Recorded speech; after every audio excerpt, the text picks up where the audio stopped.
गुरुर्ब्रह्मा गुरुर्विष्णु गुरुर्देवो महेश्वरः गुरुः साक्षात् परब्रह्म तस्मै श्री गुरवे नमः। ओम शांति शांति शांति। Correct. We are on page number 83 और हम सेल्फ डिस्ट्रस्ट इस पे बात कर रहे थे कल। ये पढ़ना हमने स्टार्ट कर दिया था जहाँ पे ये जज जो है इसके पास से अगर हमको छूटना है तो हमें हर अलग अलग पहलू पे उसको फेस करना होगा या उसको उसके साथ छूटने की कोशिश करनी होगी। अलग अलग पहलू पे उसका सामना करना होगा, जैसे कि शरीर है या जॉब्स है या रिलेशनशिप है, जो हम लोग ने जो आगे के सेक्शंस में हमने जिसके बारे में पढ़ा। ओके। अब क्या होता है कि एक लेवल ये आता है, the questioning focuses on what you feel like underneath all your activity. Am I grown up? Am I big enough to handle my life? Am I always this tired? Why do I feel so small? Who says I need anyone's help? How come I am so alone? Am I always this afraid? These questions are more about the polarity of grandiosity and deficiency. The basic issue is, what is wrong with me? The underlying belief is that I am small, I am weak, helpless, defenseless, vulnerable and alone. जब भी संशयात्मक प्रश्न हमारे खुद के बारे में मन में आते हैं, हाँ, कि क्या मैं इतनी बुरी हूँ, क्या मैं ठीक नहीं हूँ, क्या मेरे से गलती हो गई, क्या ये मैंने सही किया या नहीं किया, ये सारे प्रश्न जब हमारे पे आते हैं, ये सब प्रश्न एक ही प्रश्न की तरफ ले जाते हैं, मास्टर क्वेश्चन, और वो है कि मुझ में कुछ तो भी गड़बड़ है। क्या गड़बड़ है, ये सवाल है। और जब भी कि what is wrong with me, मुझ में क्या गलत है, मुझ में क्या कम है, मुझ में क्या खराब है, अगर ऐसा सवाल तक हम पहुंच पहुंच गए हैं तो उसका मतलब है कि हमारे सुप्त मन में, हमारे बिलीफ सिस्टम में हम खुद को छोटा, नाकाम, असहाय, वीक और हेल्पलेस और वल्नरेबल और अकेले समझते हैं। ओके, इस बात पे हम लोग क्या रुके थे, यहाँ रुके थे हम लोग कल। तो अब आगे पढ़ती हूँ। Here what is needed is the ability to tolerate this fundamental experience of the conditioned self as you explore what the true nature of the soul is. देखो, जब भी अर्जुन कुरुक्षेत्र पे कृष्ण के सामने, ओके, भगवत गीता का पहला अध्याय, आई थिंक उसका नाम है अर्जुन उवाच, हाँ, if I am not mistaken. So पहला अध्याय जहाँ पे अर्जुन कृष्ण से कहता है, ये मुझसे नहीं होगा। देखो मेरे शरीर में थरकाप हो रही है, देखो मेरे सामने कौन कौन खड़ा है, देखो मैं कितना इन लोगों के, ये मेरे गुरु है, पिता है, भाई है, मैं तो छोटा हूं इनके सामने। मेरा शरीर साथ नहीं देगा, मेरा मन वीक हो चला है, और मेरी भावनाएं मुझे पागल बना रही है, मेरा दिमाग काम नहीं कर रहा, मेरे हाथ में मैं धनुष्य नहीं उठा रहा, तो मैं शस्त्र नहीं चला सकता, मैं बिल्कुल शक्तिहीन हो गया हूँ।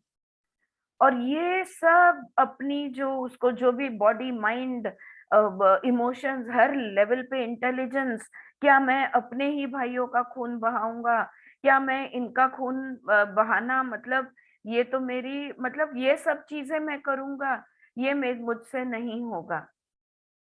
इतना तड़प के वो कृष्ण को, जब इतना बॉडी के क्वेश्चंस, माइंड के क्वेश्चंस, इमोशन के क्वेश्चंस, हेल्पलेसनेस के क्वेश्चंस, खुद के कैरेक्टर्स के क्वेश्चंस, कैरेक्टरशिप के क्वेश्चन, इतने सारे जब सवाल पूछता है, तब कृष्ण का उत्तर पता है कहाँ से चालू होता है?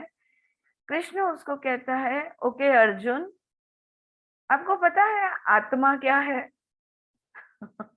ओके, कृष्ण उसको पूछते हैं तुमको पता है आत्मा क्या है? और अर्जुन बोला है साला मेरा यहाँ पे इतना बड़ा प्रैक्टिकल प्रॉब्लम हो गया है और तुम मेरे को फिलोसॉफिकल आंसर क्या दे रहे हो? तुम मुझे आत्मा के बारे में क्या बता रहे हो? और कृष्ण आत्मा के बारे में सब बताने को स्टार्ट कर देते हैं। you know I am facing such a huge practical issue and you are giving me all philosophical answer.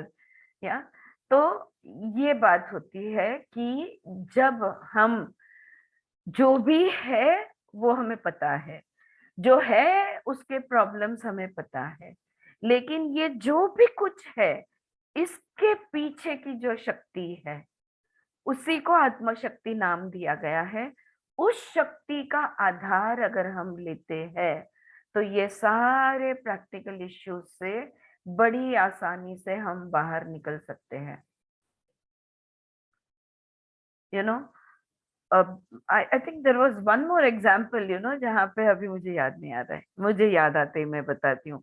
सो ये जो व्हाट इज नीडेड यहाँ पे वो कह रहे is the ability to tolerate this fundamental experience.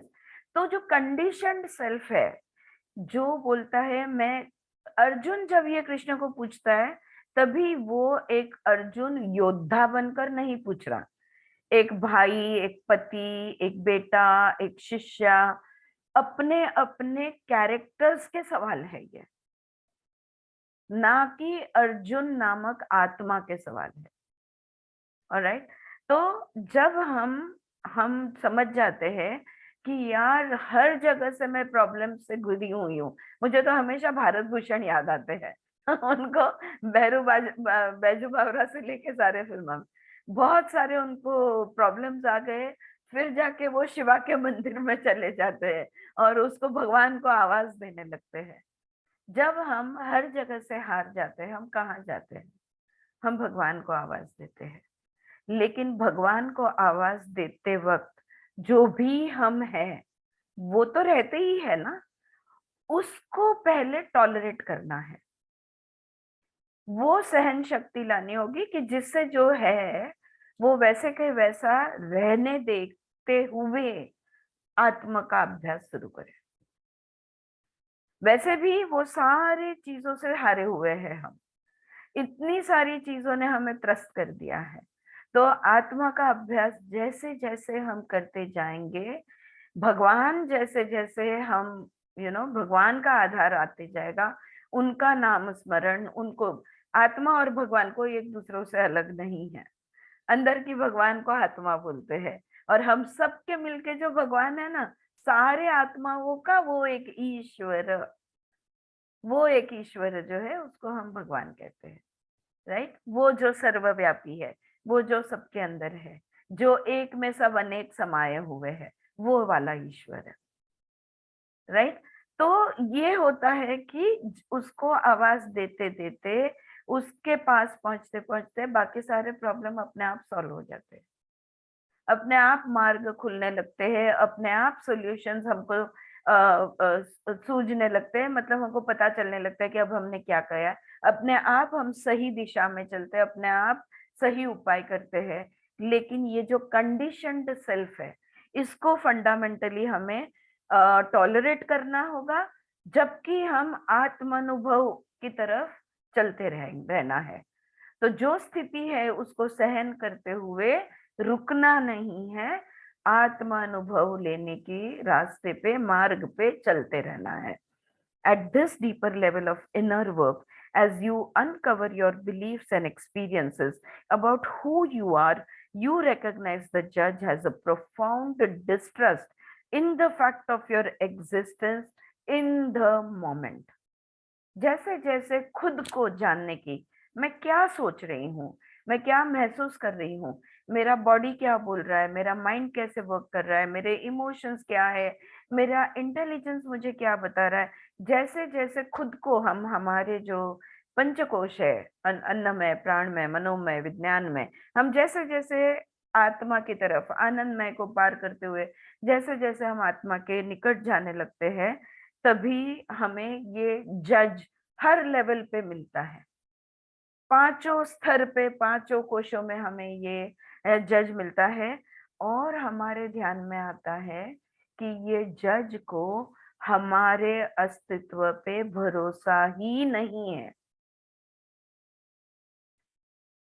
हमारा अस्तित्व यानी हमारे आत्मा का अस्तित्व, शरीर से आत्मा निकाल दो, मृत हो जाएंगे, मृत देह बन जाएगा, राइट। पर वो आत्मा है, ये डिस्ट्रस्ट इस जज को है। उसको लगता है कि अगर मैंने नहीं किया तो कुछ नहीं होने वाला है, सब कुछ मुझे, वो माइक्रो मैनेजिंग करता है, सब कुछ मैं करूंगा, अगर मैं नहीं हूं तो कुछ भी नहीं होगा। उसको हमारे आत्मा पे, हमारे अस्तित्व पे भरोसा ही नहीं है। Okay, so it must justify, it must relate, define, explain and analyse who you are. तो हर स्टेप पे वो हमको क्वेश्चन करता है, क्योंकि वो चाहता है हम तर्क वितर्क करें।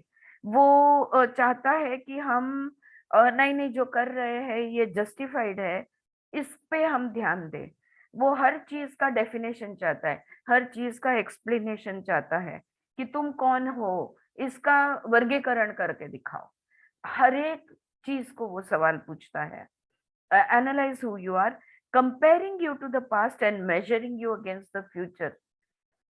अब पहले तुम ऐसे थे तो क्या बिगड़ गया, क्यों तुम्हें ये करने की जरूरत है, ये आत्म खोज, ये क्या नया नाटक चालू किया है, जो पहले था उसमें क्या गड़बड़ थी, ये भी सवाल करता है। और ये करके कौन सा बड़ा उखाड़ लेने वाले हो, आगे जाके कौन से संत सन्यासी बन जाने वाले हो। तुम्हारे आजू बाजू में तो इतने ट्रिगर करने वाले लोग हैं, और तुम्हारे अंदर भी इतने ट्रिगर होने वाले बटन्स है, ये तो ऐसे ही रहने वाला है, तुम कौन सा योगी बन जाने वाले हो, तो क्यों करना। ना ही अब भी जो हो रहा है उसको वो सवाल पूछता है, और लेकिन आरती हमारे में ऐसा भी पास्ट और ऐसा फ्यूचर को भी। बिल्कुल। ऐसा ऐसा भी होता है कि कभी तुम भगवान का नाम कर ये लाइन लेके क्या कर लिया, जो नहीं लेते वो कितने सुखी हो, कितने आगे बढ़ गए। हाँ, ऐसा भी अपना मन अंदर ऐसे से भी बोलता है। वो सब कुछ बोलेगा, ये अंदर का जज, हम्म। ये हमारा मन का वो हिस्सा है जिसको लगता है कि उसके बगैर हम जी ही नहीं सकते। हाँ, वो वही श्रद्धा और विश्वास करने में बीच में आड़ी आता है। हमेशा ऑब्स्टिकल्स डालेगा, रोड ब्लॉक्स हमेशा डालेगा। अंजली, तुला काहीतरी म्हणायचं होतं, बोल. हम्म. म्हणजे ना आता मी सध्या रोज गुरु महाराजांकडे जाते ना, हाँ तर मग आमचे जे स्वाध्याय आहे, आमचे जे सूत्र पाठ करायचे वगैरे आहे ना, हाँ तर आता मी इतके वर्ष कधीच ते केलं नाही. मी आता गेले 2 वर्षापासून मी ते सगळं करायला लागले. हाँ म्हणजे आता आता ते सगळं शिकते ना, तर करायला बसते ना, तर माझं मन म्हणतं, हे करण्यापेक्षा दुसऱ्याला कोणाला मदत करण्यात वेळ घालव ना, हे करून तुला काय मिळणार आहे? मग मग मी समजावते की ठीक आहे, तुला जेव्हा वेळ आहे ना, जेव्हा मदत करायची ना तेव्हा मदत पण कर, आणि जेव्हा रिकामा वेळ आहे ना तेव्हा हे लर्न करू आपण असं. म्हणजे बरोबर म्हणजे है. त्याच्यातनं शोधत असते की अरे हाँ, नाही करायचं हे, हो सोड असं. हो. सो तो आतला जज है, त्याला जास्त दाना पानी नहीं डालने का उसको. हां, हां. तर उसको मग बोलने का तू ठीक तेरा आहे. काम चला कर, ओके, मुझे ओके. मेरा काम करने दे. ओके. मदत करायची तेव्हा मदत पण करणार आहे, आणि राइट. जेव्हा हे लर्न करायचे तेव्हा आपल्याला लर्न हाँ, करायचंच आहे हे असं. पण करायचं. व्हेरी गुड, बहुत अच्छा, वेरी नाइस एग्जाम्पल्स, यस। तो उसको सब चाहिए, वो तुम्हारे हर चीज को क्वेश्चन करेगा, तुम्हारा पास्ट, प्रेजेंट एंड फ्यूचर तीनों को क्वेश्चन करेगा। क्यों? क्योंकि द जज believes you must rely on past beliefs, standards and guidelines in order to continue to exist. क्योंकि वो डरता है कि अगर तुमने कुछ अलग ज्यादा कर दिया तो तुम्हारा अस्तित्व मिट गया, तो ये तुम्हारे अस्तित्व को मिटने से मिटना नहीं चाहिए वो, और वो तुम्हें जो गार्ड कर रहा है ये खत्म नहीं होना चाहिए। इसलिए जो चलते आया है वो ठीक है, जो करते आए उससे हम जिंदा तो है, मर तो नहीं गए, तो नया क्यों कुछ करना है, right. It does not believe that if you let yourself feel these scary feelings of deficiency, you will survive. अगर तुमने अपने ही डिप्रेशन में मैं कितना डीप जा सकती हूँ ये देखने की अगर तुमने ठान ली, तो वो तुम्हें 100% रोकेगा, क्योंकि उसको लगेगा कि अगर तुम ज्यादा अंदर तक चले गए तो तुम शायद बच नहीं पाओ, तुमने ज्यादा खुद के सुप्त मन को खोल दिया। टेड टॉक्स पे इतने सारे जो लोग डिप्रेशन के की सीमाओं को छू के आए हैं, ऐसे लोगों की टॉक्स है। और अल्टीमेटली उनकी सारों की बातों की एक कॉमन बात मुझे ध्यान में आई कि वर्स कम्स टू वर्स, इससे और बुरा कुछ हो ही नहीं सकता। उस हद तक जिन्होंने अपने आप को जाने देने की हिम्मत की है, वो लोग बाउंस होके 100% वापस आए हैं, यू नो। लेकिन ये डरता है कि अगर ज्यादा डिप्रेस हो गए तो तुमने नींद की गोलियां खा ली तो तुम्हारा अस्तित्व मिट जाएगा। आ रहा है ध्यान में? तो तुम्हारा जो भी, अगर समझो अब मैं पढ़ाई करती हूँ, योग शिक्षक हूँ, अपन सब इतने अच्छे सत्संग करते हैं, इतने बरसों से आत्मा अभ्यास ये वो पढ़ते हैं, सब समझते सीखते हैं, ये सब चल रहा है। अगर मैं मेडिटेशन में मैं अगर डीप मेरे सबकॉन्शियस में चली गई और वहां पे मुझे दिखा, और जो मेरे साथ हो चुका है कि मैंने इतने बुरे काम किए हैं, इतने मेरे पास्ट लाइफ में मैंने इतना बुरा किया है। I think I shared it on our, हम लोग जब शेयरिंग कर रहे थे तभी, कि जन्म जन्म तक मैं उसकी कीमत चुकाती रही, जन्म जन्म तक। अगर वो दिख गया तो ये जो अंदर का जज है ना, वो अंदर तक हमें जाने नहीं देता, क्योंकि उसको लगता कि अगर मैंने देख लिया कि मैं कितनी बुरी हूं, तो वो अब भी जो मैं खुद को अच्छी समझती हूँ, इसका दोनों रूप, रात और दिन, राम और श्याम, आपको जो बोलना है वो बोलो, सीता और गीता, ये दोनों अगर सामने आ गए तो अस्तित्व मिट सकता है। इस डर के वजह से वो हमें जाने नहीं देता, राइट? सो उसको वो deficiency, the feelings of deficiency, it will not allow you to go into it. Its ongoing belief is that nothing good can or will happen in the present by itself. ये जो मैं अभी थोड़ी देर पहले आपको बोली ना, आत्मा के मार्ग पे चलते हैं, प्रैक्टिकल प्रॉब्लम्स जो है वो अपने आप ठीक से हो जाएंगे, होने लगेंगे, अपने आप रास्ते खुलने लगेंगे। इस चीज पर हमारा अंदर का जज बिल्कुल विश्वास नहीं करता। वो कहता है कि खुद ब खुद कुछ नहीं होने वाला, मैं करूंगा, मैं तुम्हें बताता हूं, उस तरह से तुम करोगे तो कुछ ना कुछ होगा। कुछ भी किए बगैर कुछ नहीं होने वाला। वो कर्म का सिद्धांत का उसका अभ्यास नहीं हुआ है ना, कि कुछ भी न करना भी कर्म है। तो ये सब अविद्या अज्ञान से ही आता है, अल्टीमेटली वो तो सत्य है, right? So its ongoing belief is that nothing good can or will happen in the present by itself. This distrust fuels its attacks on your effort to understand who and what you are. तो इस तरह से उसको तुम्हारे अस्तित्व पे, तुम्हारे क्षमता पे बिल्कुल बिल्कुल कोई विश्वास नहीं है। और उस अविश्वास के वजह से तुम जो भी प्रयत्न करोगे, वो प्रयत्न वो खराब करने की कोशिश करता रहेगा। जो भी तुम ध्यान धारणा करने लगोगे, या तुम जैसे अंजलि ने अभी किया कि पढ़ने लगोगे, या जो भी कुछ तुम करने लगोगे, उसमें वो बोलेगा ये करने में क्या मतलब है, इसको छोड़ो। जब भी हम खुद को जानने की कोशिश करेंगे, ये हमें रोकने की कोशिश करेगा, क्योंकि वो देखता है कि अगर खुद की सच्चाई हमें पता चल गई तो हम शायद जी नहीं पाए। Maturing does mean learning from past experience, but the judge does not help you grow from past mistakes or successes. अब सीखेंगे नहीं तो मैच्योर कैसे होंगे, ये सवाल हम पूछ सकते हैं।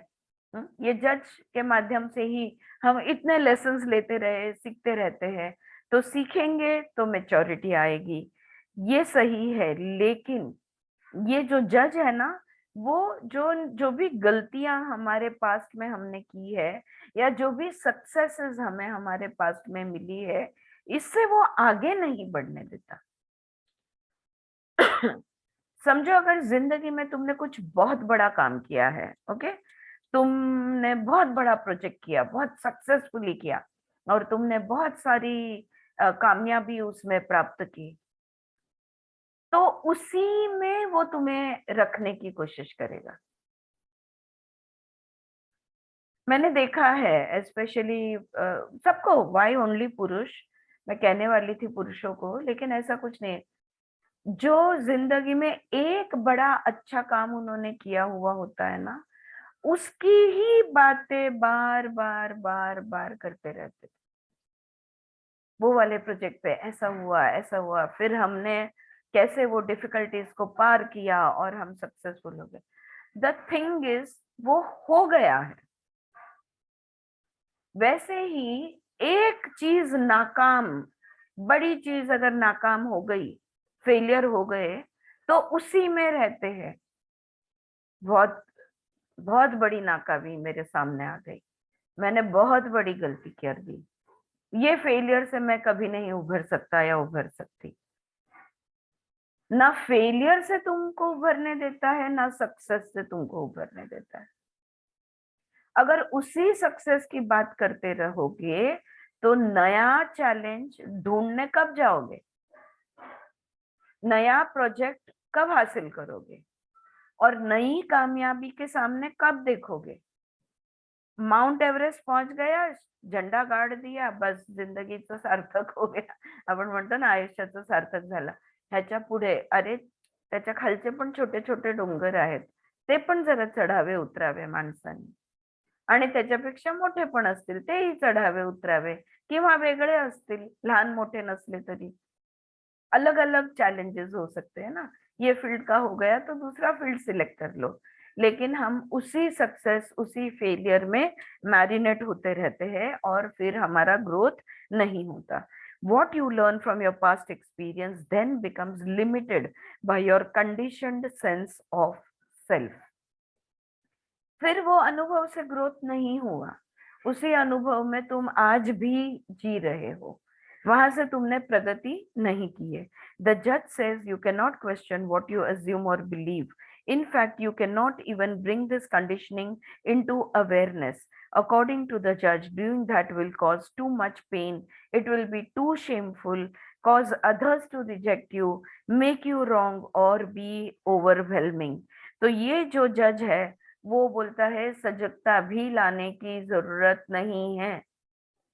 अगर अपने ही सक्सेस में वॅल्यू कर रहे हो, अपने ही सक्सेस में म्हणजे आपण लोळतोय म्हणतो ना, अगर उसी चीज में रह रहे हो तुम, तो उस सक्सेस से तुम बाहर नहीं निकलोगे अकॉर्डिंग टू द जज। और वो उसमें सजगता अगर आ गई, वो सक्सेस में जहां पे तुम you are just you know over there, उसमें ही रहने लगे हो, अगर ये सजगता तुम्हें आ गई तो तुम्हें शायद दर्द हो सकता है, शर्म आ सकती है, तुम्हें रिजेक्ट किया जा सकता है, तुमसे गलती हो सकती है, या तो ओ माय गॉड अब मुझे कुछ और करना होगा, इसका डर भी लग सकता है, चाहे वो सक्सेस हो या failure.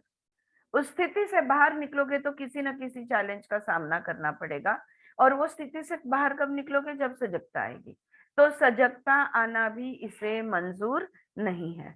This is not learning what works from your experience, this is suppressing your experience to preserve a limited perspective of life. जाने दो, एक किया ना बस हो गया, उसी में रहते हैं,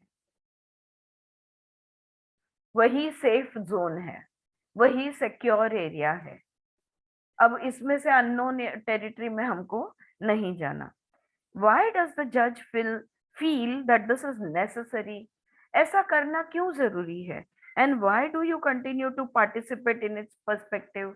और ये जज तुम्हें उसी पास्ट में, उसी एक गुजरे हुए अनुभव में तुम्हें जिंदा रखता है। अरे मैं छोटी थी, मेरे पापा चल बसे, मैं छोटी थी, छोटा था, मेरी मम्मा चल बसी, मेरी शादी हो गई और मेरे साथ ये हादसा हो गया, या शादी से पहले मेरे साथ, उसी एक घटना में क्यों जी रहे हो, ये जज वहीं पे तुम्हें क्यों रख रहा है, और तुम उसका क्यों सुन रहे हो। जो भी हादसा अच्छा या बुरा तुम्हारी जिंदगी में हुआ है, उसमें से बाहर क्यों नहीं निकल रहे, ये सवाल है। because you have no trust that you will discover what you will discover about reality or true nature has value or goodness to it. क्योंकि अगर सत्य जान जाओ तो उससे क्या कुछ फायदा होगा? सत्य जानने से क्या कुछ भला होगा? इस पर तुम्हारा विश्वास नहीं है। तुम नहीं जानते कि कुछ न कुछ फायदा होगा या नहीं होगा, या इसमें से कोई वैल्यू मिलेगा, इसमें से कोई या कुछ अच्छा इसमें से होगा, इसकी कोई गारंटी नहीं है। इसलिए वो तुम्हें कहते रहता है। और अब मुझे ध्यान में आ रहा है कि पतंजलि ने जब यम नियम दिए, अष्टांग योग जो उन्होंने दिए, यम नियम, आसन, प्राणायाम, प्रत्याहार, धारणा, ध्यान और समाधि, 8 अंग जब उन्होंने बताए, 5 यम है, 5 नियम है, हरेक के उन्होंने क्या फायदा होगा ये बताया है। तो I think he was the world's greatest psychologist, क्योंकि उसको ध्यान में आ गया था कि अगर गाजर नहीं दिखाएंगे तो ये कुछ नहीं करेंगे। अहिंसा करो, अहिंसा करो, नहीं सुनने वाले। फिर बोल दिया अहिंसा प्रतिष्ठायाम तत्सन्निधो वैर त्यागा। अरे तुम्हारे दुनिया में कोई दुश्मन नहीं बचेगा अगर तुमने अहिंसा का पालन। फिर हमने सोचा अरे वाह, नहीं नहीं, मैं नहीं चाहती कि मेरा कोई दुश्मन हो या मेरे बारे में कोई बुरा सोचे, या मतलब कायिक, वाचिक, मानसिक मेरा कोई बुरा चाहे, ये मैं नहीं चाहती हूँ, इसलिए मैं अहिंसा का पालन करूंगी। ऑलराइट, तो कहने की बात यह है कि आत्मा के मार्ग पर क्या कुछ वैल्यू मिलने वाला है, वैल्यू एडिशन होने वाला है, या कुछ गुडनेस इफ वो तो भी मिलने वाला है, कुछ अच्छा होने वाला है, ये हमें पता नहीं, इसकी कोई गारंटी नहीं। Alright, you have forgotten your true soul nature, and now the unspoken belief is that what arises in your inner experience will bring you harm or make your life unlivable unless mediated, centered, shaped, rejected or approved by the judge. Alright, तो ये होता है कि हम कौन है ये हम भूल चुके हैं। और जब हम आध्यात्मिक मार्ग पे आते हैं, कृष्ण अर्जुन से कहता है, बाबा तुम अर्जुन बन के सोच रहे हो, तुम शिष्या बन के सोच रहे हो, तुम बेटा बन के सोच रहे हो, तुम पति बन के, भाई बन के सोच रहे हो, लेकिन तुम जानते हो तुम एक आत्मा हो। तुम भूल गए हो कि तुम एक आत्मा हो। या हाँ, ये कोइंसिडेंसेस देखो कि भगवत गीता स्टार्ट होती है आत्मा का अभ्यास से। ओके, और पतंजलि का भी पहला उन्होंने 4 पाद जो लिखे हैं, पहला पाद उन्होंने दिया है समाधि पाद। तो समाधि पहले समझ लो, फिर बाकी सब समझना बहुत आसान हो जाएगा। राइट, सो ये यहाँ पे हम ये कह रहे हैं कि हम भूल चुके हैं कि हम एक आत्मा है, और हमें याद दिलाने के लिए उपनिषद, भगवत गीता, ये सारे ग्रंथ लिखे गए और हमें बताया गया you are a soul. Bible और कुरान, पता नहीं, सब कुछ लिखा गया जो जहाँ पे हमें बताया गया कि तुम एक आत्मा हो। और फिर भी हमें भरोसा नहीं हो रहा, इसलिए जब अपने जो महावाक्य हाईलाइट कर दिए आदि शंकराचार्य ने हमारे लिए, अहम ब्रह्मास्मि, तत्त्वमसि, ये सारे 4 महावाक्य उन्होंने हमें दे दिए और बोले चलो जाओ अभी जप करो इसका।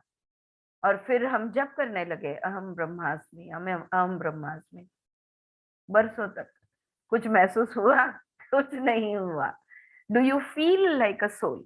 No, you don't feel like a soul, you feel like anything but a soul.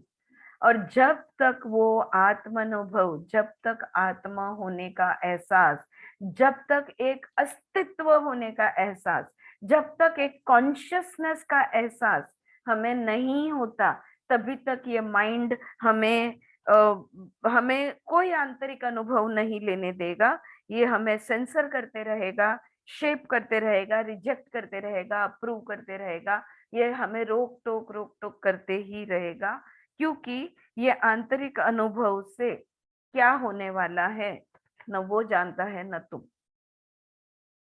तो जो आत्मा का अनुभव है, मैं एक अस्तित्व हूँ, जब तक मैं एक लंबा सांस लेके हाँ मैं हूँ, इससे आगे सोचना नहीं है। अस्मि, आई एम, मैं अस्तित्व में हूँ, इससे आगे मुझे क्या सोचना है? कुछ सोचने की जरूरत नहीं है। मैं आरती हूँ, मैं इसकी बेटी हूँ, मैं उसका, जो भी, कुछ भी सोचने की जरूरत नहीं है। मैं हूँ, इतना ही काफी है। क्या हम खुद को उस पॉइंट पे रोक सकते हैं? तो ये हम भूल चुके हैं कि हम है। वी आर सच्चित, कॉन्शियसनेस, अवेयरनेस, ब्लिस, सच्चित आनंद, ये हम है। शिवोहम हम है, ये हम भूल चुके हैं। ऑल राइट, अब तो ये रहा, ये था डिस्ट्रस्ट, सेल्फ डिस्ट्रस्ट, खुद पे भरोसा नहीं है, हमारे अस्तित्व पे भरोसा नहीं है। साइड हेडिंग नेक्स्ट दिया है, स्टॉपिंग एक्सपेंशन। कल हमने आयाम की बात की थी, एक्सपेंशन की बात की थी, ये एक्सपेंशन का रोकना। This distrust manifests blatantly in the judge's reaction to your experience of expansion. जब भी ना तुम एक्सपैंड होगे, अगर समझो तुमने आंख बंद करके मेडिटेशन में बैठे, अगर याद हो तो, आई थिंक लास्ट वाला ये मैंने तुम्हारे पास करवाया था गाइडेड, कि ब्रीथ इन ब्रीथ आउट, ब्रीथ इन सिर्फ सांस इधर फील होती है, बाद में सोचो कि तुम्हारा पूरा शरीर सांस ले रहा है, तो पूरा शरीर सांस ले रहा है, छोड़ रहा है, ले रहा है, छोड़ रहा है। फिर सोचो कि ये तुम्हारा श्वास जो है ये एक्सपैंड हो गया है और ये पूरा रूम ब्रीद कर रहा है। और बिकॉज तुम्हारा मेरे गाइडेड वॉइस पे भरोसा है, और बिकॉज तुम तब वो करना चाहते हो और तब भी वो कर लेते हो, और वो तुम पूरा, जैसे कि ब्रह्मांड तुम्हारे श्वासों में समाया हुआ है और तुम्हारे श्वास जैसे चल रहे हैं उसी तरह ये ब्रह्मांड पूरा श्वास ले रहा है। ये अनुभव लेने के बाद, थोड़े टाइम के बाद, क्या क्या ना अपना इमेजिनेशन चलता है, हमने कैसी कैसी कैसी चीजें हम कल्पना करते हैं, ये कह के उस अनुभव को कैंसल कर दिया, धो डाला। हमारा विश्वास ही नहीं है, ये इस एक्सपेंशन पे हमारा कोई विश्वास नहीं है। ये जज का जो रिएक्शन है ना, वो हमारे सारे आयाम किए गए अनुभवों को धो डालेगा, अगर हम उसको अलाउ करें तो। Alright, expansion here refers to situations when you try something new, succeed at something you have never done before, and stop a self-destructive habit, speak up in your own defense, recognize the truth about yourself, take on a new responsibility, and so on.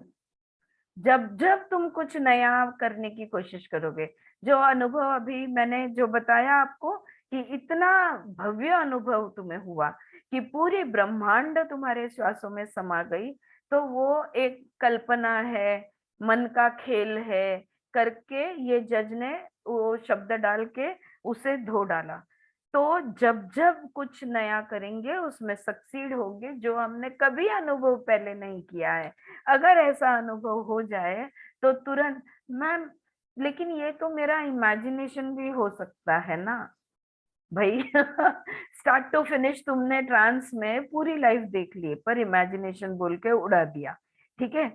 या तो तुम्हारी self destructive habit है कोई, या तो तुम अपने बचाव में अगर कुछ बोल देते हो, जैसे ये अंजलि ने बोल दिया कि वो भी करूंगी, ये भी करूंगी, लेकिन ये करना नहीं छोड़ूंगी, मैं सीखती रहूंगी, ये अगर बोल दिया तो वो रोकने की कोशिश करेगा। या तो recognize the truth about yourself or take on a new responsibility and so on. The expansion is a shift in your sense of who you are or who you have taken yourself to be. Who you are becomes a little bigger, includes a little more than it did before. तो पहले तो मैं सिर्फ ये समझती थी कि मतलब स्पेशली शादी शादी से पहले तो like I can do anything any time anywhere, ऐसे ऐसी थी मैं। और शादी के बाद जब फिर धीरे धीरे बच्चे, रिस्पॉन्सिबिलिटीज ये आते गया, तो मैं एक हाउसवाइफ हूँ, इससे ज्यादा मैं कुछ हुई नहीं। ऐसा मैं समझती थी। लेकिन जब मैं योग में गई और जब मैंने जाना कि नहीं नहीं, मैं एक हाउसवाइफ, एक माँ, एक पत्नी, एक बेटी इतना ही नहीं हूँ, और भी कुछ है, तो मेरा क्या हो गया, आयाम हो गया। मैं सिर्फ एक उदाहरण के तौर पे आपको बोल रही हूँ कि अपने ही अस्तित्व का आयाम हो गया। और फिर मैंने ये किताबें हमने पढ़ना शुरू की, और ये और एक चीज ऐड हो गई, और इस तरह से अब मैं खुद को एक औरत या एक इंसान इतना ही, मैं खुद को नहीं, खुद के बारे में नहीं सोच सकती। ये पूरी दुनिया, ये पूरी प्रकृति, ये मैं हूं। I am every woman. हाँ, विटनी ह्यूस्टन के मेरे फेवरेट सॉन्ग के शब्दों में, आई एम एवरी वुमन। तुम जो जो स्त्री भूमिका डिस्क्राइब करो वो सब मैं हूँ। हाँ, वो भी हूँ मैं, ललिता पवार, और जो विलेन वाले हैं ना वो भी मैं ही हूँ। सब कुछ मैं हूँ। ये क्या हो गया, आयाम हो गया। जब हमने खुद को सीमित रूप में देखना बंद कर दिया, एक एक एक एक ऐड होते हुए हम विस्तारित होते चले गए। तो हम अब खुद को सिर्फ कोई एक रोल से हम खुद को अभी नहीं पहचानते। So this expansion is a shift in your sense of who you are, and you becomes a little bigger, includes a little more than it did before. What does the judge do with these moments? ऐसा जब क्षण होता है, जब मुझे लगता है कि यार मैं सिर्फ ये शरीर नहीं हूं, ये श्वास मेरी हर जगह पे है, I am this expanded breath. अगर ये मुझे फॉर एग्जाम्पल ये एक्सपीरियंस हो गया, तब ये जज क्या करेगा, इस क्षण के अनुभव का वो क्या करेगा। Most everyone has experienced some sort of contraction after they expand, some letdown, some fear creeping in, some shame about being bigger, some withdrawal from the expansion. हमने सबने बड़ा होके छोटा का, फिर से छोटा हो जाने का अनुभव हमने सबने लिया हुआ है।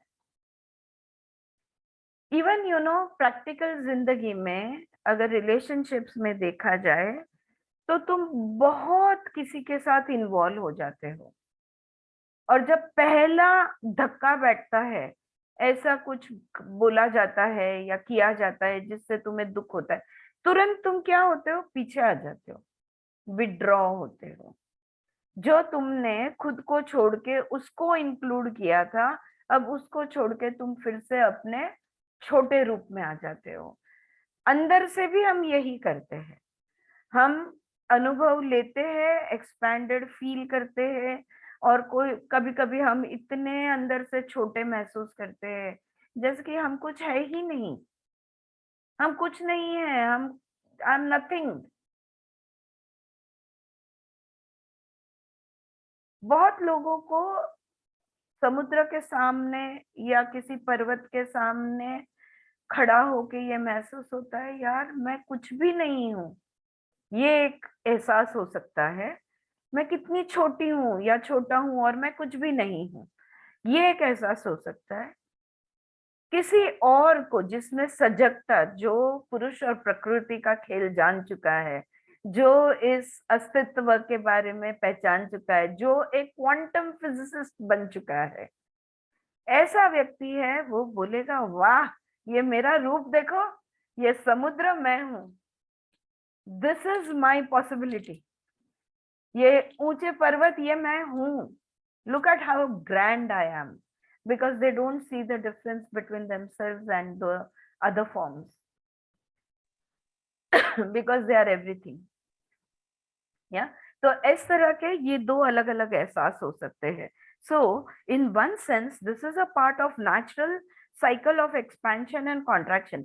देखा जाए तो हम बड़ा महसूस करेंगे, बड़े कॉन्फिडेंट होंगे, और जब होंगे, जब अंदर से डर जाएंगे, खुद को छोटा महसूस करेंगे। ये जिंदगी में अनेक बार होते रहता है। However, the contraction is seldom seen as a part of the normal flow of the unfolding soul. लेकिन आत्मा का जो आयाम है, मतलब हमारा आयाम जो है, ये कभी छोटा नहीं हो सकता, ये विस्तारित ही होते जाता है। ये सर्वव्यापी होने तक विस्तारित होते जाएगा, ये कभी भी कॉन्ट्रैक्शन में वापस नहीं आएगा। देखो फॉर एग्जाम्पल मैं आपको सिंपल बात बोलती हूँ, अगर आपको मैंने एक चीज समझा दी या किसी ने भी एक चीज समझा दी और तुम वो समझ गए, तो क्या तुम वापस ना समझ बन सकते हो उस चीज के बारे में? कभी नहीं। एक बार मुझे पता चल गया कि इसका नाम मीना है, तो क्या मैं कभी भी ऐसा हो सकता है कि मैं सोच सकती हूँ इसका नाम मीना नहीं कुछ और है? एक बार ज्ञान प्राप्त हो गया, एक बार पता चल गया, तो अब नहीं पता है ये बोल नहीं सकते। इसको ही एक्सपेंशन कहते हैं, इसको ही विस्तार कहते हैं सिंपल लैंग्वेज में। I know, once I know, I can not know, right? I have expanded a little with that knowledge. Now I will want to know the next thing, which will expand me a little more. But I cannot get contracted all over again. वो नहीं होने वाला, ठीक है? So, more often your judge reacts to the expansion. It attacks, causes an exaggerated ebb and undermines or undoes the new sense of self. The contraction is now evidence that something is wrong. Instead of being a breather before a return to the expanded sense, it becomes proof of expansion, that the expansion was a mistake. Okay अब क्या होता है, जब हम आयाम होता है, जब हम विस्तारित होते हैं, तो ये अंदर का जज हमें अटैक करता है और छोटा बनाने की फिर से कोशिश करता है। लेकिन आप देखो, अगर आपको ज्यादा आयाम चाहिए तो उस आयाम से पहले तुम्हें फिर से एक पॉज तो लेना होगा। अगर मैंने श्वास लिया है तो छोड़ने से पहले एक पॉज आएगा, और श्वास छोड़ा है तो उसके बाद फिर से पॉज आएगा लेने से पहले। तो वो श्वास लेने से पहले का वो जो पॉज है, इसका मतलब ये नहीं है कि मैं रुक गई, मैं और विस्तारित होने की तैयारी में हूं। अगर हम रुके हैं, अगर हमने फिर से हमारी ओरिजिनल पोजीशन ले ली है, तो इसका मतलब जरूरी नहीं है कि हम संकोचित हो रहे हैं। जैसे देखो गाड़ी, again I will give you the हो again I will give you the example of a car, the gears of a car. Neutral में आए हैं, फर्स्ट में चल रहे थे, सेकंड में अगर जाना है तो न्यूट्रल में आके ही सेकंड में जाएंगे ना। न्यूट्रल में आए हैं तब हमारा जज हमें ये कहने की कोशिश करता है कि तुमने गलती कर दी, अब भुगतो। नहीं भैया, कोई गलती नहीं हुई है, मैं बराबर आई हूँ। अब यहाँ से मैं सेकंड में जाने वाली हूँ और विस्तारित होने वाली हूँ और स्पीड पकड़ने वाली हूँ। तो वो जो क्षण है जब वो तुम्हें क्वेश्चन करता है, 2 टेबल स्पून नहीं, चमचा में देखिए, गोल वाले चमचा में। तो ये इसका तो पर जज क्या करता है, वो हमें कहने की कोशिश करते हैं, देखा हार के आ गए घर वापस, भाई इसलिए आए हैं क्योंकि अब और लंबा जाना है। ऑलराइट, ये वो भूल जाता है। सो तो और वो तुम्हें क्या, और तुम्हें तुम्हारी गलती का एहसास दिलाने का कोशिश करता है। कहता है you look really stupid having asked for that raise just before a 20 point drop in the company sales. ये बिल्कुल गलत वक्त था अब तुम्हें पगार बढ़ा के मांगने का, ये तुमने गलती कर दी। या तो बोलेगा you felt good about getting all that applause, but just imagine what people are saying behind your back. आज सब लोग ने तुम्हारे लिए तालियां बजा दी, बहुत बड़ा मजा आया, लेकिन तुम्हारे पीठ पीछे क्या बात हो रही है उस पे भी जरा ध्यान दो। You know you are going to start smoking again just like every time before. अच्छा, छोड़ दी क्या वापस? और हर बार तुमने छोड़ी है और हर बार फिर से चालू की है, अब फिर से तुम स्टार्ट कर दोगे। Just because you did a good job don't let it go to your head. अच्छा काम किया है, अगर अच्छा तुमने कुछ प्राप्त किया है तो अभी इसको दिमाग में जाने नहीं देना। दिस इज हाउ द जज provokes distrust in your ability to expand, grow and change.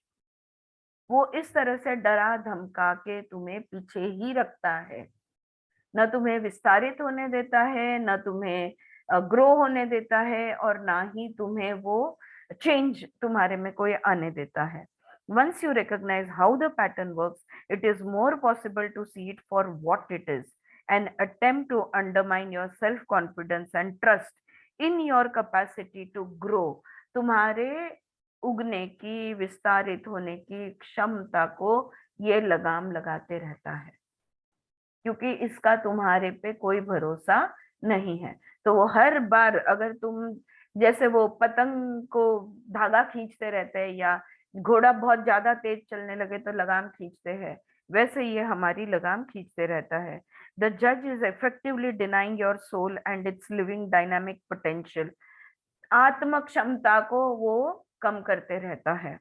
You don't have to accept what it tells you. लेकिन 100 बात की एक बात, इस चैप्टर के आखिर में वो जो भी कहता है वो सुनने की जरूरत तुम्हें नहीं है. You are more than that voice in your head.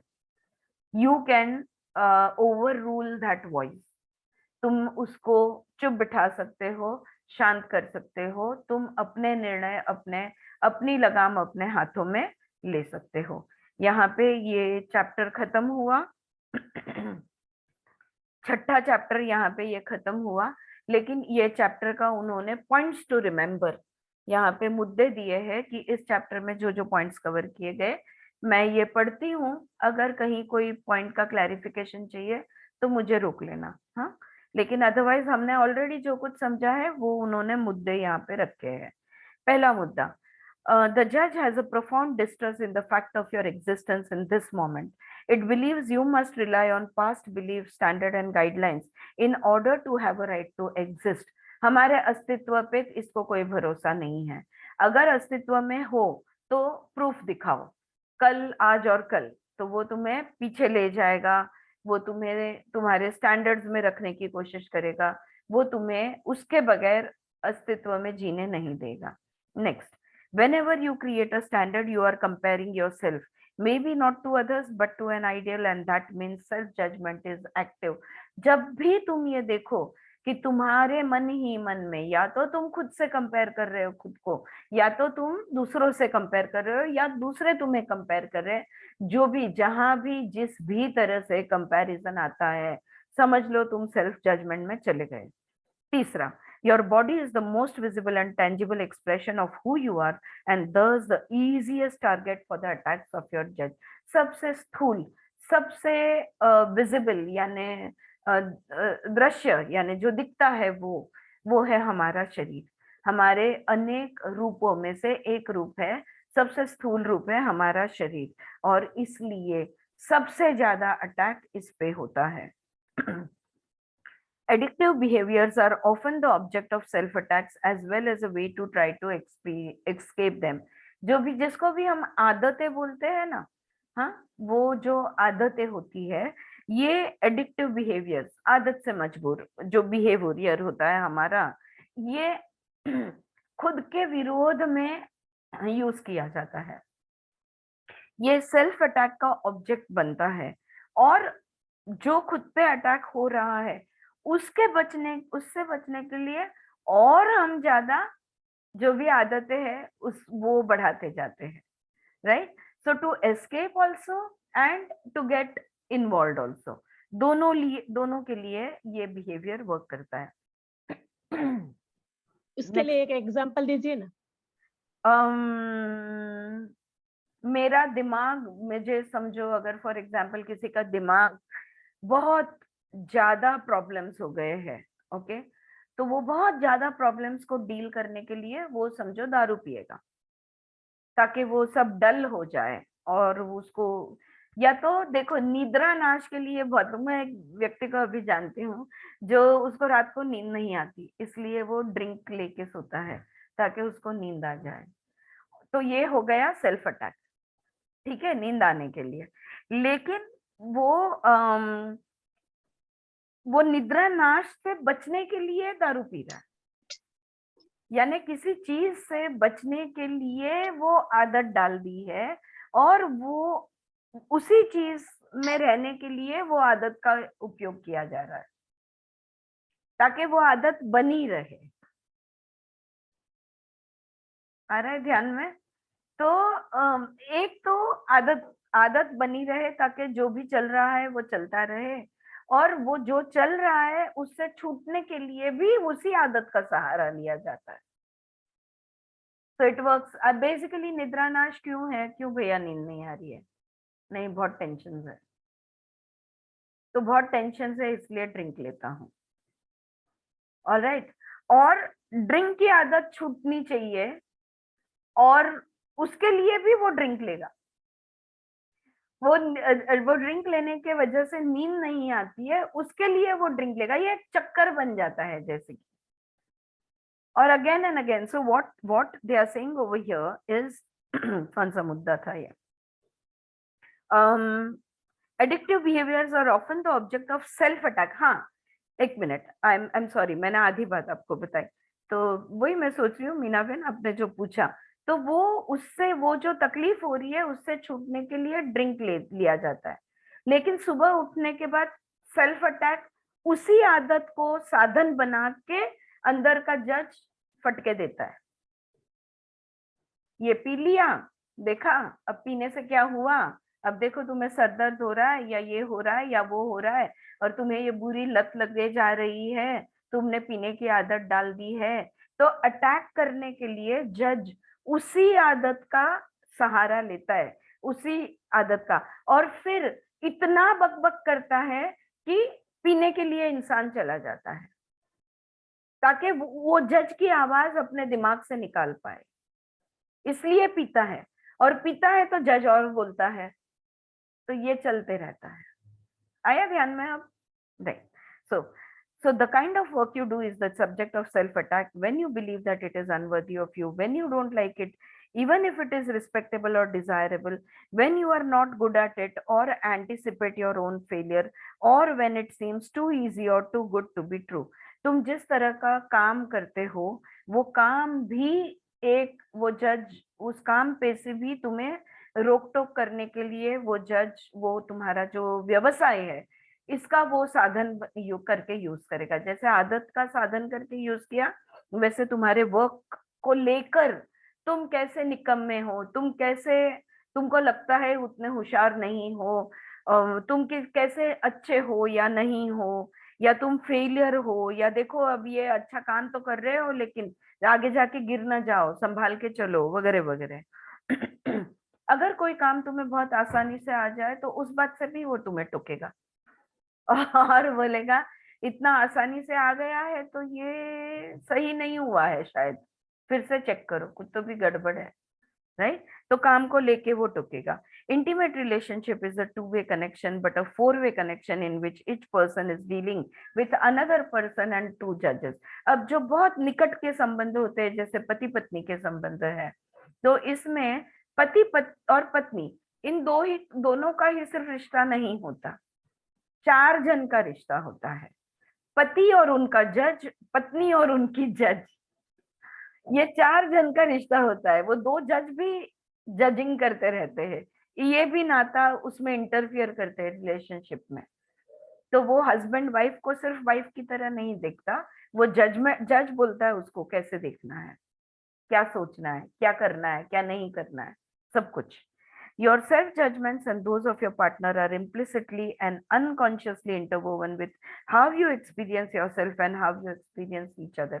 तुम्हारे दोनों भी पार्टनर के दिमाग का ये जो जज है, ये जो अंदर की आवाजें हैं, ये मिक्सअप होते रहती है। तो इतनी मिक्सअप हो जाती है कि ये वाला थॉट मेरा है या मेरे पति का है, ये भी मैं अलग नहीं जान पाती। राइट? है ना? तो ऐसा लगता है कि क्या मैं ये सोचती हूँ या मेरे पति ये सोचते हैं, इतना वो मिक्सअप हो जाता है।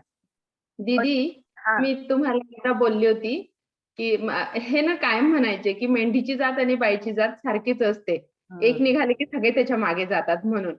आणि मग मी तुमच्याशी हे शेअर केलं होतं, तर तुम्ही म्हटल्या की नाही, बाईमध्ये सृजन शक्ती जास्त असते, तिच्यामध्ये ऍक्सेप्टन्स जास्त असतो, म्हणून ती कुठे पण पटकन जाते. म्हणजे त्यांचं मतच आहे ना, माझं पण मत बनून गेलं होतं, की हो बायका अशाच असतात म्हणून. पण जेव्हा मला तुम्ही ही नवीन नजर दिली ना, तेव्हा माझा म्हणजे स्वतःकडे आणि ऑब्व्हियसली सगळ्यांकडे बघायची दृष्टिकोन बदलला आणि मला ते जाणवतं, की हो खरंच ऍक्सेप्टन्स खूप असतो बायकांमध्ये. Yes, yes. Perfect example. Thank you Anjali. खरंच परफेक्ट एक्झाम्पल. हे असं असतं, आपल्या डोक्यामध्ये कोणाचा आवाज बोलतोय आपल्याला माहित नाही. कधी कधी लहानपणापासून आईचा आवाज डोक्यात वाजत असतो किंवा एखाद्या मामीचा, एखाद्या काकूंचा, कोणाचा तरी आवाज डोक्यात वाजत असतो, है ना? किसने हमें कब बोल दिया, उनकी आवाज हमारे सर में बजती रहती है. तो ये हो सकता है. Yes. So though your attention is a primary relationship tends to be on what is happening to the other or between you and the other, the deciding factor in how you experience this connection tends to be by your own unconscious standards. ध्यान ये है कि वो क्या कर रहा है या वो देख रहा है कि तुम क्या कर रही हो. तो हस्बैंड वाइफ जो कर रहे हैं एक दूसरे का एक दूसरे पे ध्यान होता जरूर है, लेकिन उसको प्रमाणित किया जाता है. और हर एक का एक स्टैंडर्ड उन्होंने अपना तय कर लिया होता है और वो ये देखता है कि वो स्टैंडर्ड मीट हो रहा है कि नहीं, उस प्रमाण में तुम खरे उतर रहे हो है कि नहीं, ये अनकॉन्शियसली चलता है. Whenever one person in a relationship is unwilling or unable to contact his or her vulnerability in the interaction, there is a simultaneous movement into judgment, self-attack, attack of the other or both.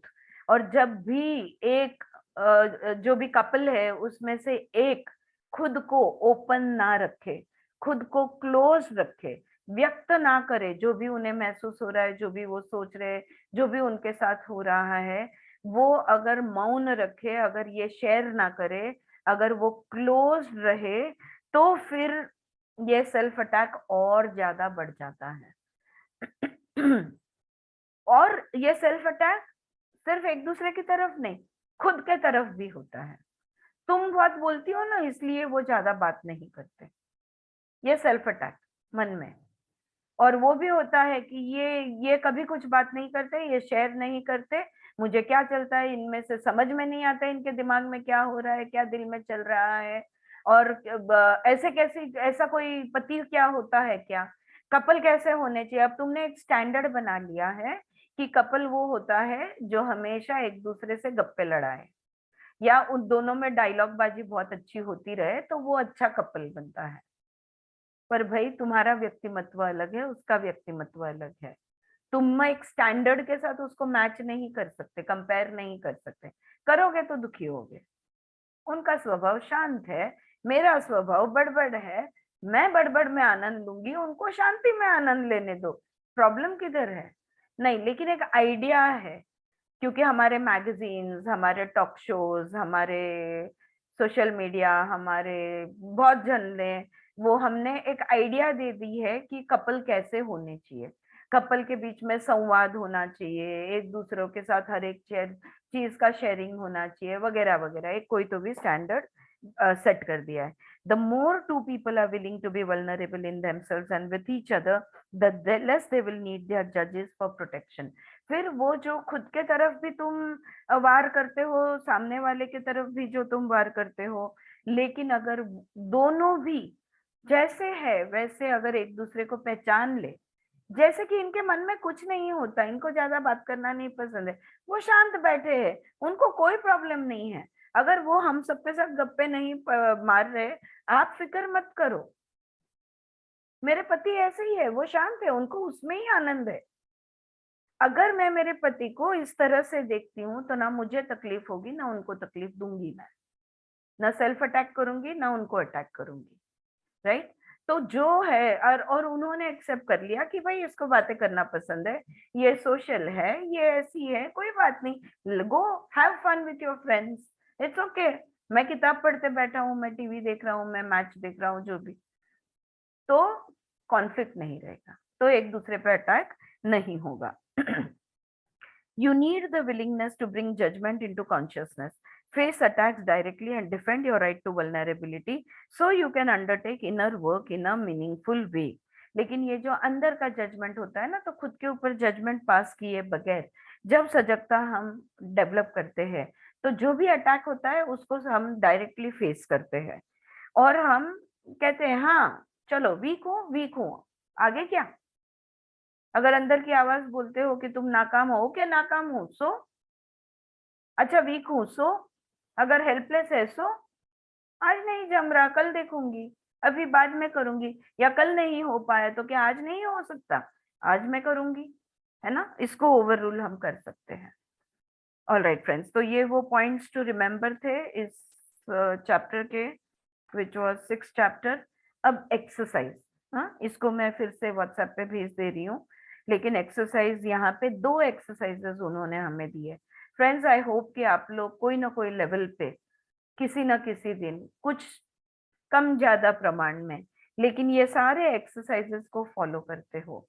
I hope you have saved those exercises and you are following them, बहुत important है। Alright, अब ये chapter 6 का exercise है identifying the focus on self attack. Okay, कि ये self attack हो कहाँ से रहा है, कहाँ से सेल्फ अटैक हो रहा है, इसके ऊपर का फोकस बढ़ाना, इसको ध्यान देना। तो क्या करना है, look at your growing list of self attacks. हमको स्टार्टिंग में ही उन्होंने बोला था कि लिस्ट बनाओ कि कहाँ कहाँ तुम खुद के विरोध में, तुम कहाँ कहाँ पे क्या क्या बोलते हो। तुम्हारे शरीर के विरोध में जो भी तुम्हारे कंप्लेंट्स है वो तुम्हारा सेल्फ अटैक है, उसकी लिस्ट बनाओ। तुम्हारा माइंड के अगेंस्ट, इमोशन के अगेंस्ट, रिलेशनशिप, जॉब, जो भी कुछ है, ये एक लिस्ट बनाए। तो ये जो look at the growing list of self attacks and begin to organise them. अब ये जो लंबी की लंबी लिस्ट जो बनी है, इसको अब हमको इकट्ठा करना है और उसको रीअरेंज करना है, ऑर्गेनाइज करना है। Organize them according to the various areas of your life where attacks are common. फिर अब देखना है कि कौन सी मेरी जिंदगी के पहलू है जहाँ पे सबसे ज्यादा अटैक होते रहता है। फॉर एग्जाम्पल बॉडी है, जॉब है, रिलेशनशिप है, तो उसका वर्गीकरण बना दो, उसको क्लासिफाई कर दो, ठीक है। और make a separate list for attacks aimed at your self awareness and self exploration. अब एक ये तो body and mind and emotions and relationship and job and ये सब चीजों का तो तुम अटैक्स की लिस्ट, सेल्फ अटैक्स की लिस्ट बनाओगे। इसके अलावा एक लिस्ट उसकी बनानी है जब जब तुम खुद को जानने की, आत्मा के तरफ जाने की, इनर वर्क करने की, मेडिटेशन करने की, खुद को जानने की कोशिश करते हो, तब तब अंदर से कौन सी आवाजें निकलती है, इसकी लिस्ट अलग बना। वो बातें जो तुम्हें सजगता डेवलप करने से रोकती है। हाँ, जैसे अभी हमने थोड़ी देर पहले बात की कि ये करके क्या होगा, मेडिटेशन करके क्या होगा, कौन सा तीर उखाड़ लोगे, राइट। वैसे तो सेल्फ अवेयरनेस, सेल्फ एक्सप्लोरेशन को रोकने वाली बातों की लिस्ट अलग बनेगी। Notice which are the areas of heavy attack. सबसे ज्यादा अटैक जब जब आईने में देखो, तब अगर तुम्हारा बॉडी का एक टेढ़ा पार्ट या तुम्हें जो लगता है जो तुम्हारा अच्छा पार्ट नहीं है, अगर उस पर तुम्हारा ध्यान जा रहा है दिन में 10 बार, तो that is the most under attack area of heavy attack and how attacks in different categories relate to each other। अब देखो जॉब के जो अटैक्स है, इसका रिलेशनशिप अटैक्स के साथ क्या लेना देना है, या वर्क अटैक्स के साथ क्या लेना देना है, या सेल्फ अटैक्स के साथ क्या, मतलब सेल्फ एक्सप्लोरेशन अवेयरनेस अटैक्स के साथ क्या लेना देना है, कहाँ पे लाइंस क्रॉस, इंटर मतलब ओवरलैपिंग कहाँ पे है, ये हमको देखना होगा। What are the similarities and differences? इनमें एक जैसी बातें कौन सी है और अलग अलग, बिल्कुल अलग पहलू ये कौन से है। तो सिमिलैरिटीज कौन सी है और डिफरेंसेस कौन सी है, कम से कम लिस्ट निकालने का की कोशिश तो करो।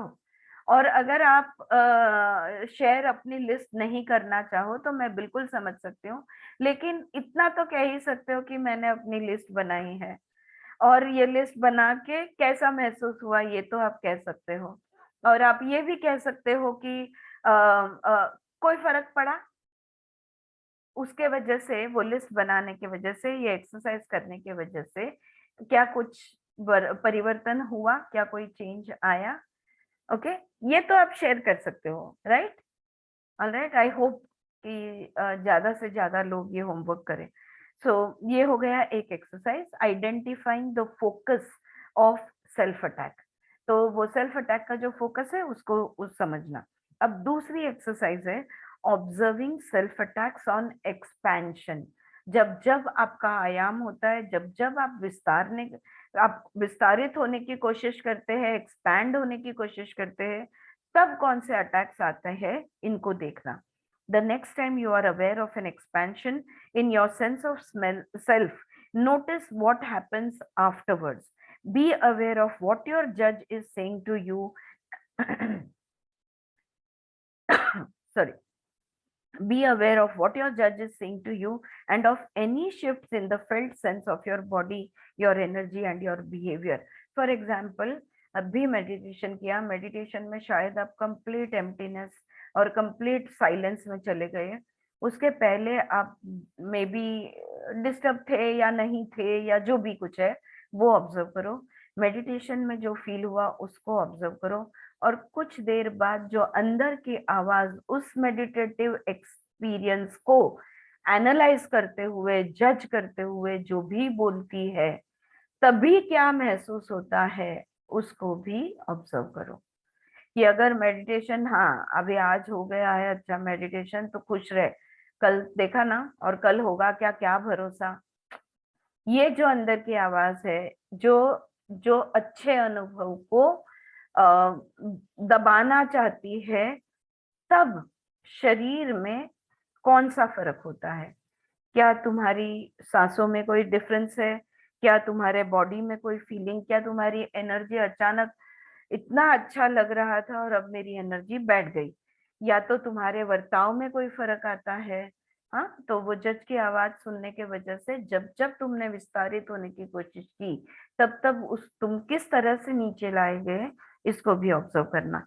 If it is helpful, write down the event or opening that caused the expansion, then list the judge's attacks and whatever you notice has changed in you as a result. तो तुमने क्या करने की कोशिश की जिससे तुम विस्तारित हो गए, उसके बाद जज ने कैसे अटैक किया, और अटैक करने के बाद तुम्हारे बॉडी में, तुम्हारे एनर्जी में तुम्हें कैसा महसूस हुआ, और तुम्हारा बिहेवियर कुछ बदला क्या, उसमें कौन सा बदल आया, इसको भी लिखना है। Alright, yes, okay. Next chapter है चैप्टर 7, और फ्रैंक की बात होगी, लेकिन उसके पहले एएच आल्मास जो बोलेंगे वो भी हम पढ़ेंगे।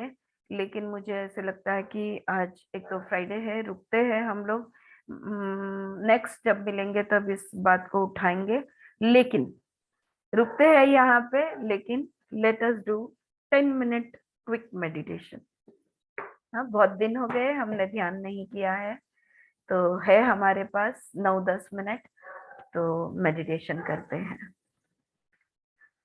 पीठ को सीधी रखना है, आराम से बैठ लो, जो भी तकिया कंफर्ट के लिए जो भी लेना चाहो ले लो।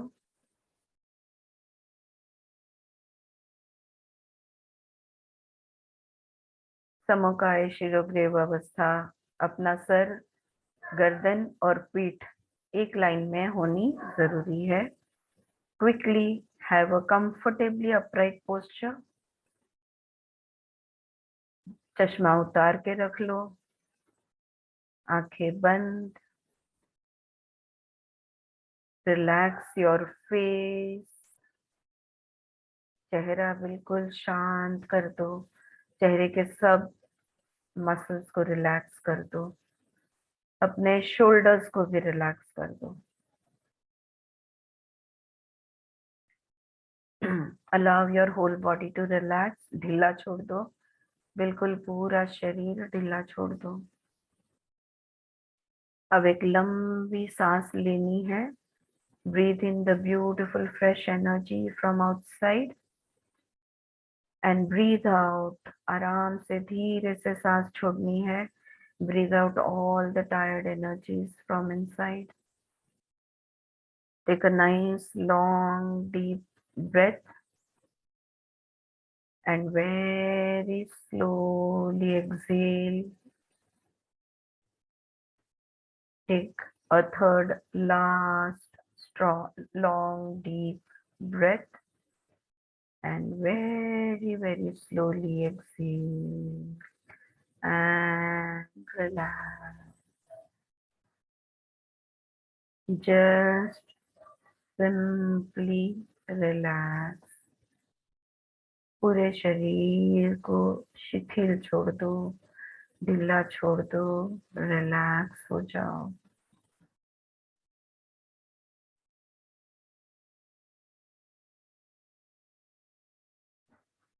Scan your body from the top of the head to your feet. If any muscle is holding or contracted, consciously relax those muscles. शरीर का कोई भाग अगर तनाव में है तो इसको प्रयत्न पूर्वक शिथिल छोड़ना है, रिलैक्स करना है.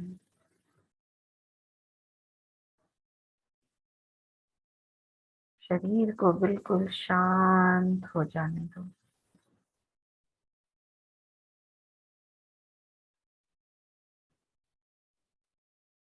जैसे जैसे शरीर शांत होते जाएगा, तुम्हारा ध्यान अपने आप अपने सांसों पे ले जाना है,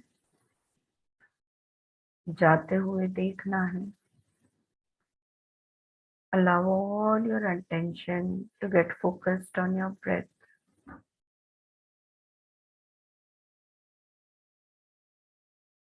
Look at your breath, each breath that you are breathing in and breathing out.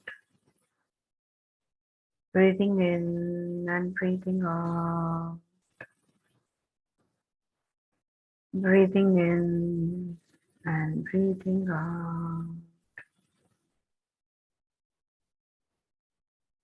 जैसे जैसे तुम्हारा मन श्वासों पे एकाग्र होते जाएगा, शरीर और भी रिलैक्स होगा. With each breath, your body is going to become even more relaxed, more and more relaxed. Allow this to happen. As your body relaxes, so does your mind. As your breath relaxes, so does your mind. जैसे जैसे शरीर और श्वास शिथिल होते जाएंगे, मन भी शांत होते जाएगा.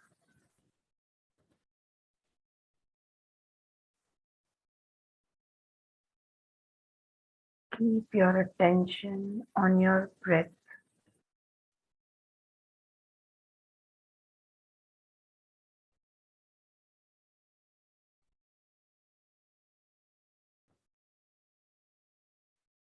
Simply keep observing your breath.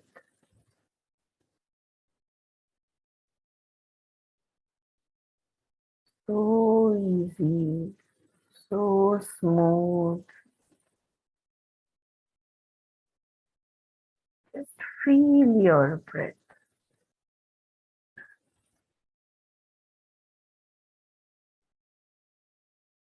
As your focus on the breath increases, you can feel the coolness of the air at the edge of your nose as you breathe in.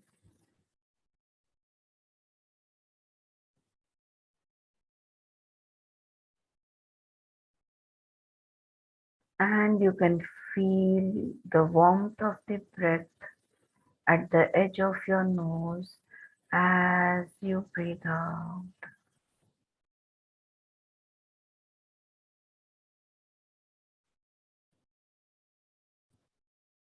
हवा का ठंडा स्पर्श सांस लेते हुए और warmth, श्वास छोड़ते हुए।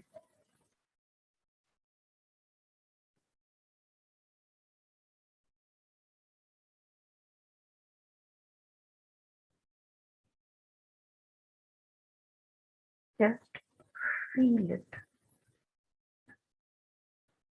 इसका अनुभव, इसका एहसास लेना है।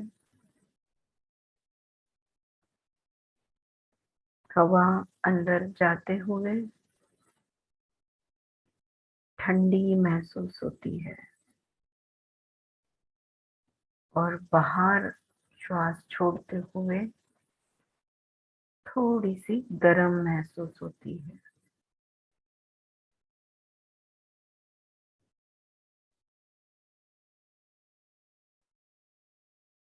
Observing the breath is meditation. कुछ नहीं करना है, सिर्फ अपने ब्रेथ के साथ रहना है। इसी को ध्यान कहते हैं, इसी को आनापानसति कहते हैं।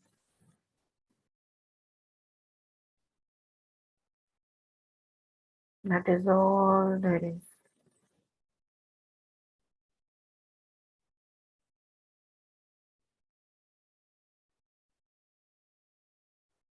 इतना मन अपने श्वासों पे एकाग्र होने दो कि खुद के अस्तित्व का भी भास ना रहे, शरीर के होने का एहसास भी छूट जाए, सिर्फ और सिर्फ श्वास तुम बन जाओ। तब तक इसे करना है।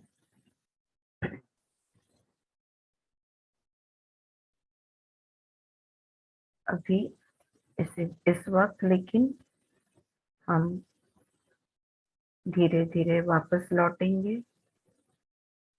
सारा ध्यान अपने श्वासों से अपने शरीर पे ले जाओ। देखो तो जरा शरीर में क्या महसूस हो रहा है, क्या कोई सेंसेशन, क्या कोई फीलिंग, जो भी एहसास हो रहा है शरीर के अंदर, उसको नोट करना है और धीरे धीरे अपना ध्यान इस क्षण में, इस मोमेंट में, इस टाइम में वापस लाना है। मेरी आवाज तुम तक पहुंच रही है। Become aware of my voice. Become aware that you are meditating. You were meditating. And slowly become aware of where you are.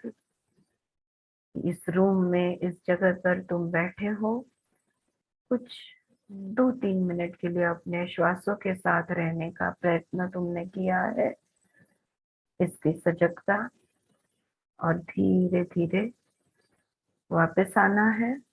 दोनों हाथों को एक दूसरे पे मलते हुए हीट, ऊर्जा अपनी आंखों पे ट्रांसफर करनी है। धीरे से आंखें खोलनी है।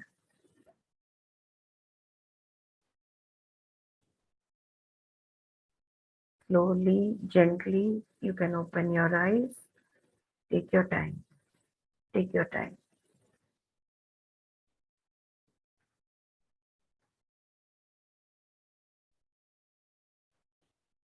All good? आ गए सब वापस? इस तरह से मेडिटेशन जो किया जाता है, जितनी तुम्हारी उम्र उतने मिनट तुमने करना है। माइंड को इधर उधर भटकने नहीं देना। All right, friends, that was wonderful, short and sweet meditation. Hansabin, hi. All right. Yes. Saturday Sunday छुट्टी है और मंडे को मिलेंगे। All right. Thank you everybody. Thank you very much. Thank you, Aarti Ben.